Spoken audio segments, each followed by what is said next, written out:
Pakistan air force کے واحد نشان حیدر راشد منہاس کا یوم شہادت 20 اگست 1971 ہے، لیکن وہ جس طیارے میں شہید ہوئے اس میں وہ تنہا تو نہیں تھے، اس میں ایک شخص اور بھی تھا، فلائٹ انسٹرکٹر مطیع الرحمان۔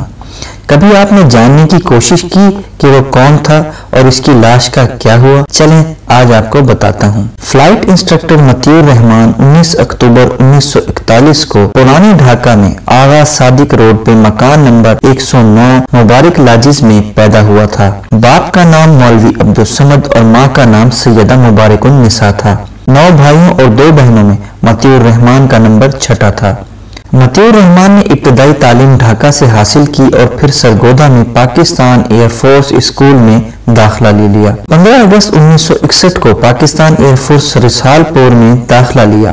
22 جون 1963 کو پاکستان ایئر فورس میں بطور پائلٹ آفیسر شمولیت اختیار کی۔ 1965 کی جنگ میں وہ بطور فلائنگ آفیسر شریک تھا۔ 1967 میں اسے فلائٹ لیفٹیننٹ پہ ترقی دے دی گئی۔ جنوری 1971 میں مطیع الرحمان اپنی فیملی کے ساتھ ڈھاکہ 2 ماہ کی چھٹیوں پہ گیا۔ 25 مارچ 1971 کو جب آپریشن سرچ لائٹ شروع ہوا تو مطیع الرحمان نے رامپور میں مکتی باہنی کے لوگوں کو خفیہ ٹریننگ دینا شروع کر دی۔ 14 اپریل 1971 کو مطیع الرحمان کا ٹریننگ کیمپ پاک فضائیہ نے تباہ کر دیا، لیکن مطیع الرحمان اس سے پہلے ہی وہ جگہ چھوڑ چکا تھا، لہٰذا محفوظ رہا۔ 23 اپریل 1971 کو مطیع الرحمان ڈھاکہ واپس آ گیا اور 9 مئی 1971 کو اپنی فیملی کے ساتھ کراچی پہنچ گیا۔ 20 اگست 1971 کو مطیع الرحمان نے راشد منہاس شہید نشان حیدر کو طیارے سمیت اغوا کرنے کی کوشش کی اور نتیجہ عبرتناک موت کی صورت میں نکلا۔